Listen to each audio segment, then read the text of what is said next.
You may remember in the last episode I was test driving one of my 2 new engines. Well, new to me, that is. This is the Yamaha. Going to give that a go today. Replaces the old Hatsu, which has definitely had its day. There's always one working and 2 watching. Yeah, the supervisor and management. Wow. This thing's a beast. I'll just have to be a bit careful with it.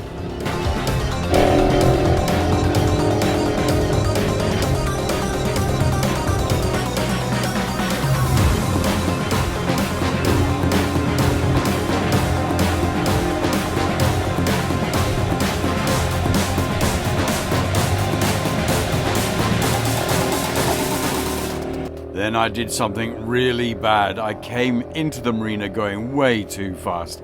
I was having so much fun. I know I'm a bad boy, and I know that somebody's going to say something and I'm going to be in trouble for this, but heck, sometimes you just got to do these things.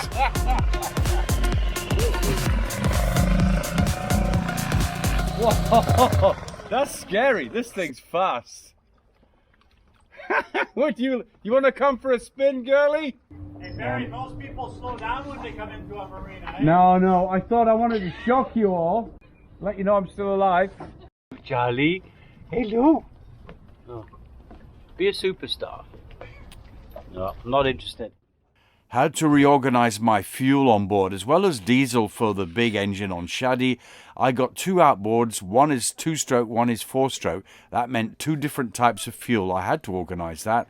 One's plain petrol and one's petrol with oil added. Had to go into town to run a few errands, so I thought, hey, rather than take the bicycle walk, let's go with the new dinghy and the new dinghy engine. Have a bit of fun.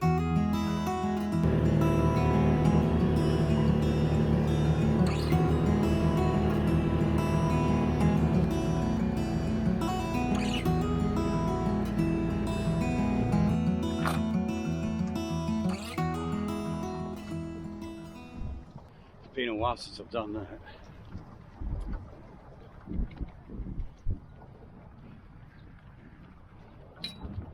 This particular dinghy dock is further up the river, and there's quite a few abandoned dinghies up here, left to die by their owners. I don't know why, they're just there. And then something struck me. Why is it anywhere in the world you go, you'll look and you'll find a roundabout and it's got a dinghy in the middle of it? Just seems it's one of those strange things in life that just cannot be explained. Sunny day here in New Zealand, and I'm waiting for a friend, someone who watches the videos. Her and her husband, they have a farm here in New Zealand, and I'm getting taken for a day out. But apparently they're picking me up in a vintage vehicle.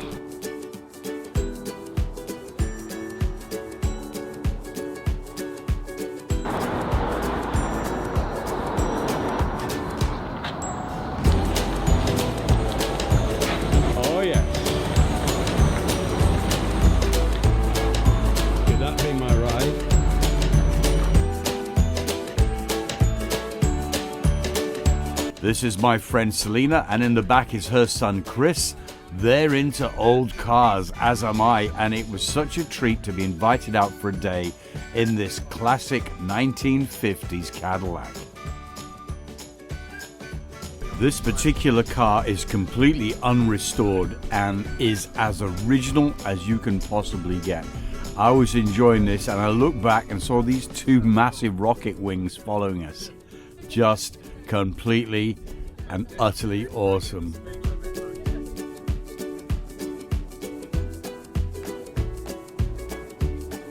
Oh, wow, that's going to turn the speed. That must be drinking a lot of petrol now. The thing about Cadillac driving is you need to stop in one of these places quite often. Yeah, and that's it. And then you've got to find out which key it is. So we're going to pour some dollars in there now.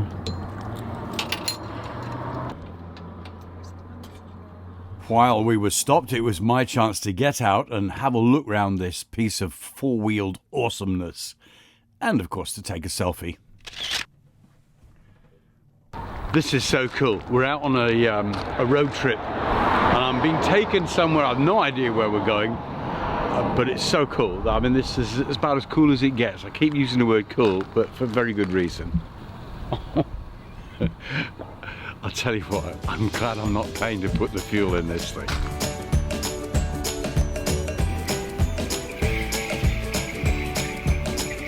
This road trip wasn't entirely about the car.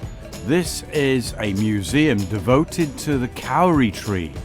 A little bit of history worth knowing. That's 1953, going back in time. James Cook, Abel Tasman.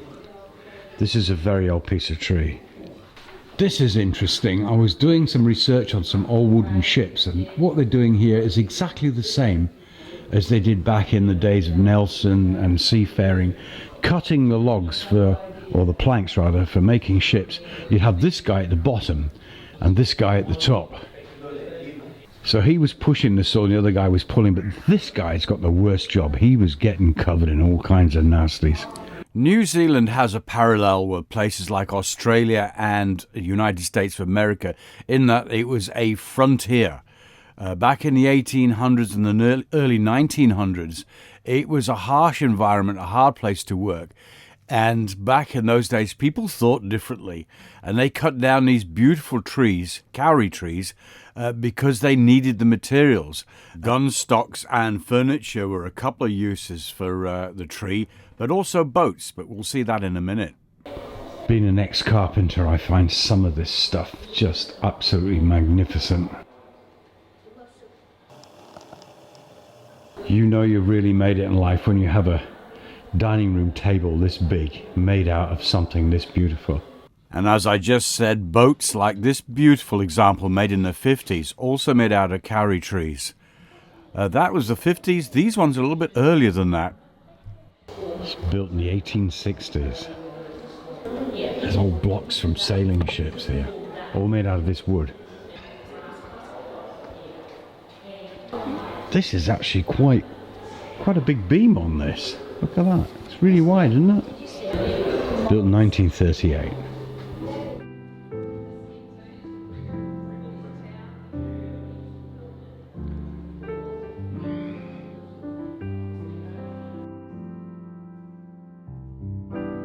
Love all these models. My grandfather used to do stuff like this.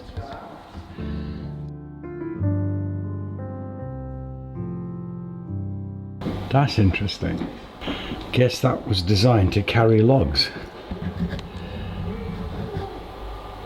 It's an incredibly interesting place, this. I remember we used to have one of those, exactly the same. That lock and everything. Wow. It's almost like a modern version of a sea chest. Even the label on that, Holland America line. French line. Back in the day, wood was cut using steam-powered engines. There's a few examples here in the museum. They've actually got the things moving. Of course, they're not powered by steam now, but they're still operable. Amazing to see stuff that was made in the United States and England, because as I said, this was a frontier, and heavy machinery was not yet manufactured in New Zealand. It had to be imported, as was a lot of the kit. Probably recognize this, Caterpillar. And an example of which, from 1929, is currently on display in the museum. Apparently this was used for dragging logs through the bush. How's that for an engine?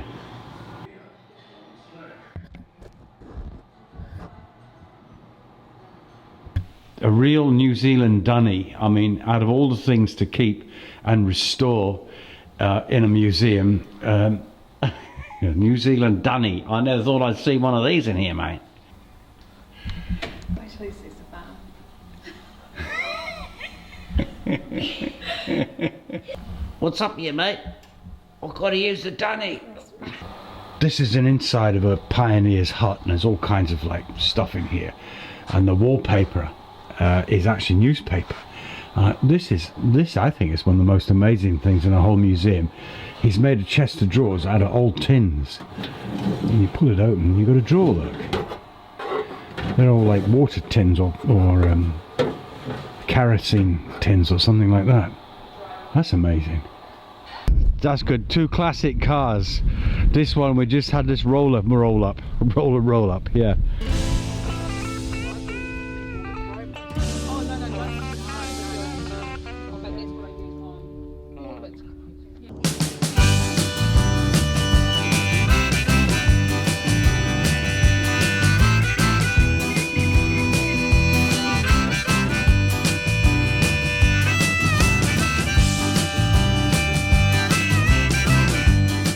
Even in New Zealand, the bushes move around.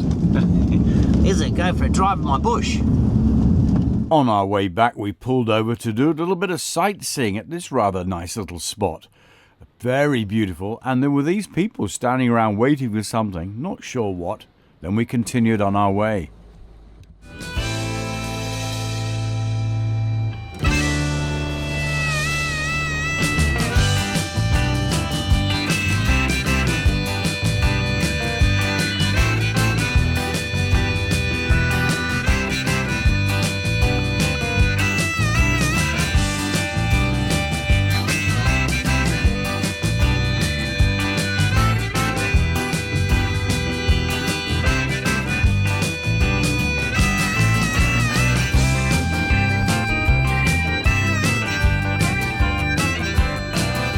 I have to mention we had young Chris with us in the car, but due to rules that YouTube has about having minors in your videos, I had to cover him up with a blanket for the whole day.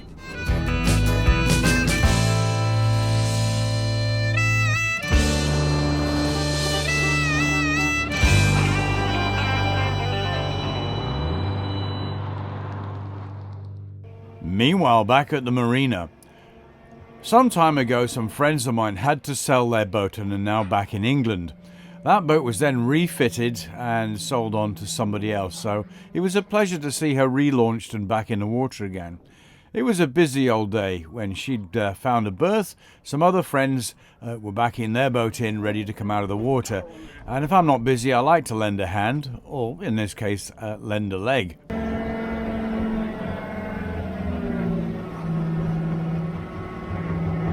I'm babysitting young Charlie today. No, it's not Charlie, my old bird friend. This is Charlie, the dog friend. Charlie! Oh, I know. All right, we'll go out. If you have a dog that doesn't know your boat, getting him up and down the steps is a big... You want to come out, don't you? Okay, let's go out. Okay, you know your way out, obviously. Okay, just a minute. No, wait a minute, Charlie. I don't want to drown the dog, do I? Okay.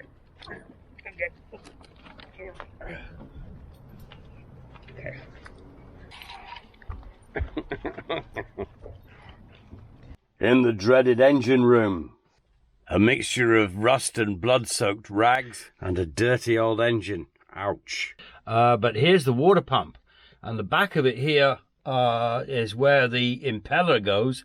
While I've got this part out, I'm going to replace the impeller. So this is the bit I've taken out. You may remember a while ago, this flexible coupling bit went in Nuka Heaver, I think it was, and somebody gave me this piece of pipe and I could not get anything to fit that size. So with this piece of pipe, it had metal reinforcing in it. I had to get my pliers and pull all the reinforcing out of these little lines here in order to get it to fit, just to get the mouth wider that bit much more to get it to fit, because I was desperate. There was nothing else on the entire island that would do the job. So that's been on there 2 years, and it was supposed to be a temporary affair, but time to change it now. Trying to get the old impeller out of the water pump, and as usual it's a pain, so I thought I'd try and look up on the internet to best how to do it. Basically it's take a screwdriver, prod it in and swear a lot. Right, we'll have a go at that then. Oh, come out, you piece of... I hate you, you... Why can't people who design engines make it so you can get in to do work without breaking bones or being double jointed? Got to get the new impeller in the pump, and that can sometimes be a bit tricky, getting all these vane things to sort of squash up. So I've got an idea. So that's the idea. Squash the vanes down with a tie grip, and hopefully it should slip in quite easily. Greased her up a little bit as well. I've never heard of anybody doing this, but let's see if this works. Actually, it's just slipped in quite well. I think this is going to work. Got the contrivance here ready to go back in again. Again, I've got to thread it through all here.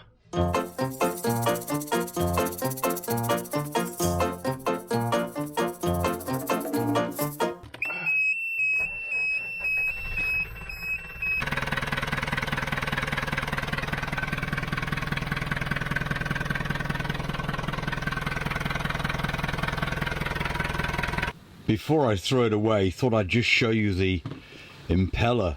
That's from the water pump on the engine, the saltwater cooling system. You can see there's some vanes missing on there. So it's a good job I changed it. It was a beautiful sunny day in the marina, and Mr. Pinky makes another appearance. If you want to know more about him, check out the last video.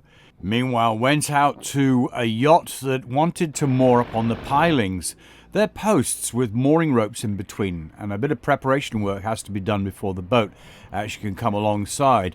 I saw these guys, they got a barbecue on board. Yeah! Hey, that's style! And then, as it's rather tight up at that end of the river, we had to concentrate on the work in hand. Where's that roving fender? Okay.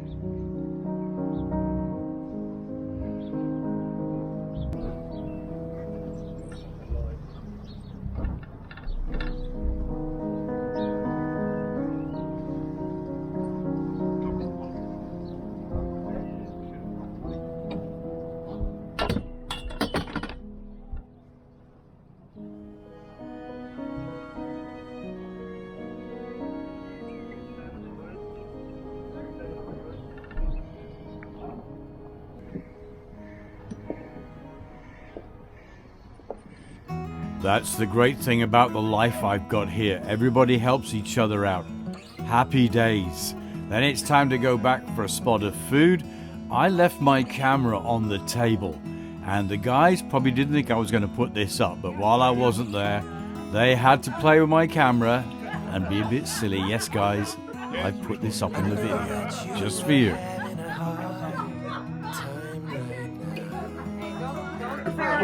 Old Seadog. Here he comes with his curry. Now it's a berry curry time. Oh my God! Oh, where did you find that?